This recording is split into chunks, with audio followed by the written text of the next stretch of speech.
All right, what up, people? It's your boy Chig from Guna Eagle Eye coming to you again with a brand new video.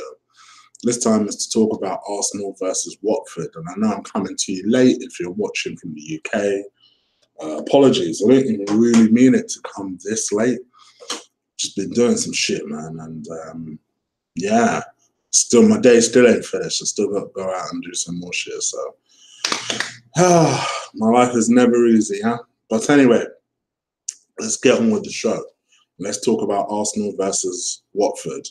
And it's that time of year where typically we got to prove that we have a pair of cojones. Yes, that's right. Those infamous words, cojones, are never going to leave Troy Deeney between now and when he's retired, I tell you. And even then, it may not stop.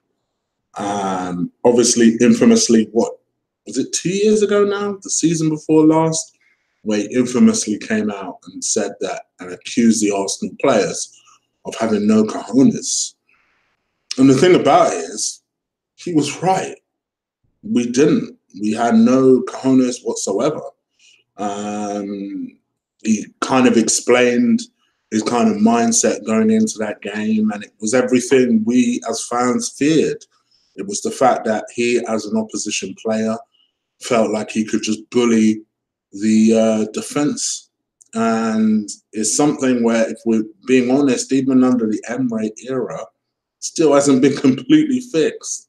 Arguably, we're not necessarily getting quote unquote bullied, but we are making silly errors that still lead to stupid goals. I think for me, what is important going into this game is that this isn't a Wenger side. You know, this isn't an Arsene Wenger side. I think this is a side that has a lot of confidence. We have won 6 in 6 with regards to all competitions, and they are 6 consecutive wins. So our confidence is on the up. We're 6th. Watford are actually above us in 4th. And they're doing well. They're playing well. They're, you know, I know the last couple of results haven't been the best, but they did win midweek against Palace, I think 2-1.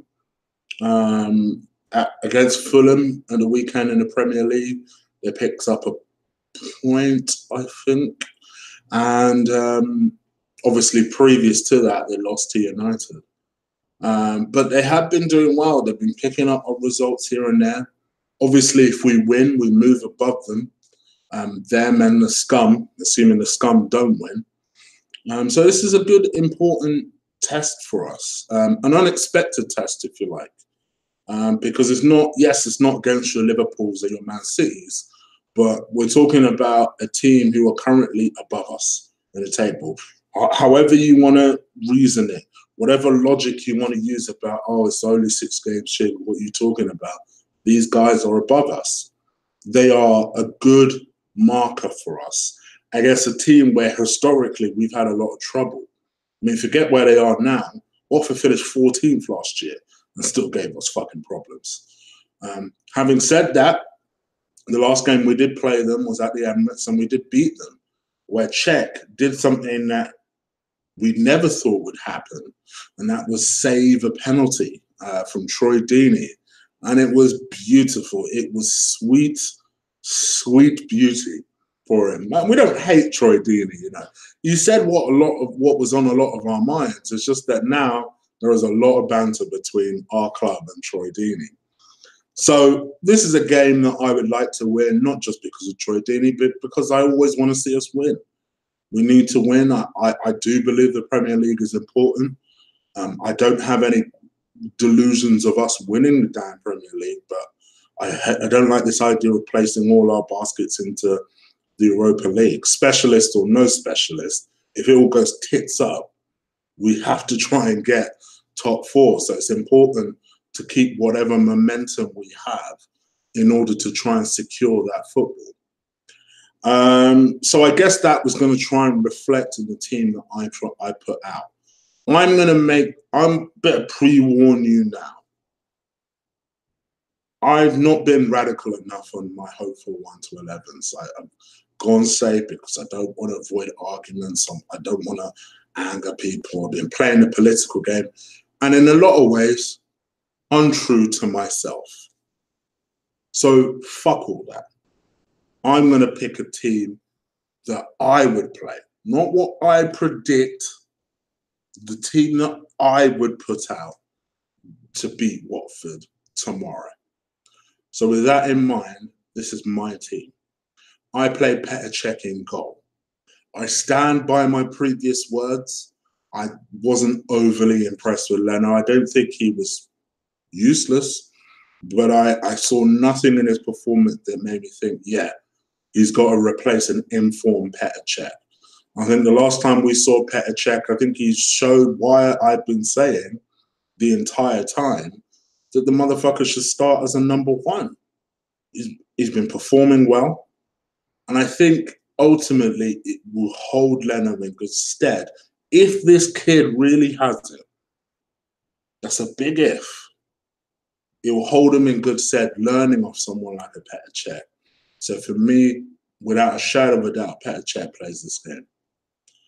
On the right-hand side, I put Hector Bellerin in the team. I think I see some improvements in Hector. I do. I'd be lying if I said I didn't. I see a lot of people criticizing his Instagram shit. Me, I'm not going to. You know, the most important thing for me is that he continues to improve. And that's all I want to see him do. As long as he improves, he can, quite frankly, he can grow his hair. As long as he likes wear skirts for all eternity, I could not care less. I just care what he does on the pitch. So crack on, Zoolander. Right back it is. In defence, I dropped Mustafi. I'm not impressed. I'm not. I think he had a good game against Cardiff. I do think people are overrating the fact that, you know, he plays well with Socrates. Just because there haven't been the disasters doesn't necessarily mean Mustafi's playing well. He's just not fucking up. But I think the last couple of games we start to see some holes in his game. And I think by shocking him and bringing in a Rob Holding into this game, who I think has done well the last couple of appearances, I think you send a positive message out.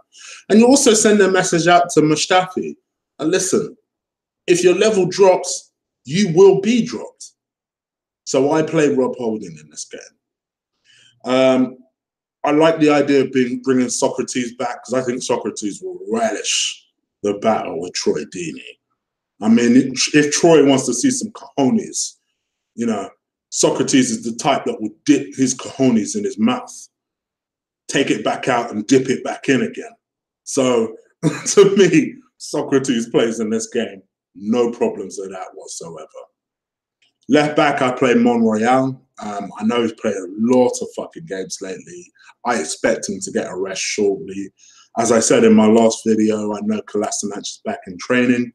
So it's just a case of, you know, just continuing Monreal for now. I wouldn't throw Kolasinac in a game where we may need to defend. As crazy as that sounds against Watford, let's not underestimate this team.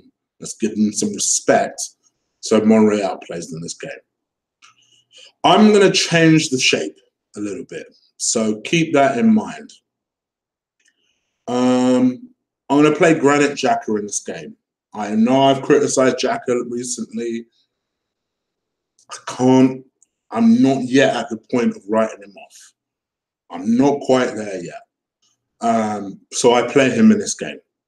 Next to him, I play our Pitbull Torreira. I love this kid. I love this kid.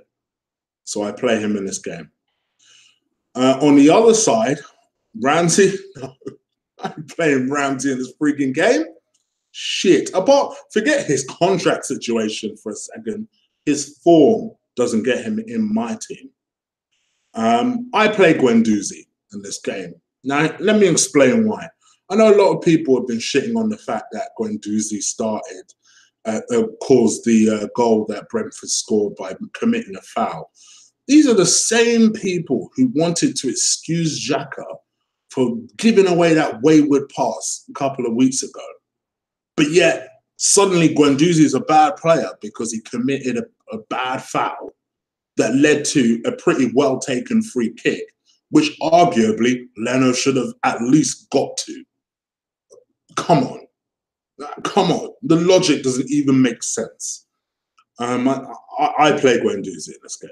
I like the idea of all three of them playing together, Torreira anchoring them, and them just doing their thing and showing a bit of physicality and invention. So I play Guendouzi in this game.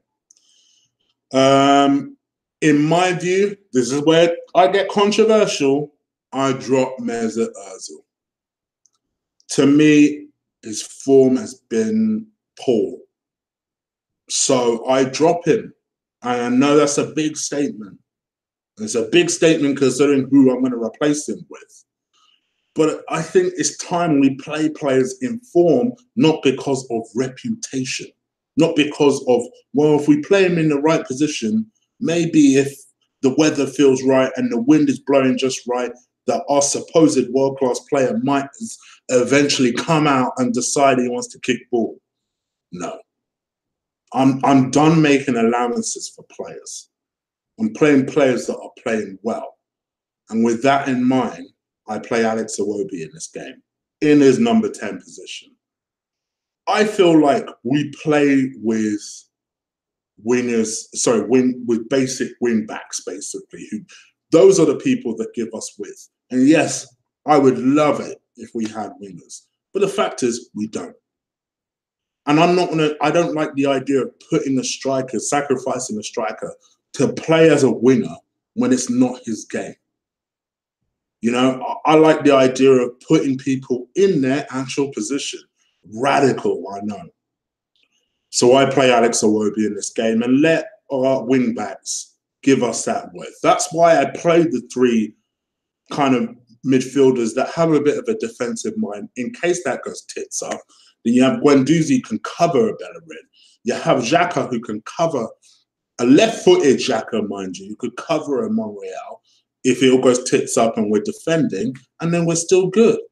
So that's my reasoning. I go with two up top. You're down Skippy and putting Lacazette up top. My man's on fire. You continue that.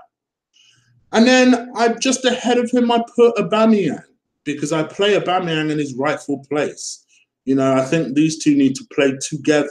Not one guy on the left and one guy up front. I mean together. I think that would be a lethal combination. And I think actually a team like that will produce a really positive result. I think if we were to play that team, I think I could see us winning 3-1. I really could. Because let's be real, we'll give away a goal. But I can see us winning 3-1. So that's my prediction and my team.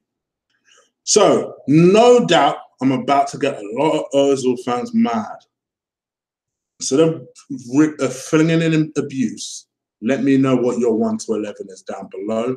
I genuinely do. I like interacting with people that actually have a different opinion, respectfully, not an issue. Leave it in the comments below. If you like this video, crush, destroy, drop kick the shit out of that like button. I appreciate it whenever you guys do that. And I'll be back on Sunday, so not Saturday. I'll be back on Sunday to do a live review with a few guests, so do catch me on then. If you want to know who that's going to be with, look in the description below. I'll make the announcement on my Twitter, so @ColossalChig is my Twitter. All right, people, I'm out of here. Take care.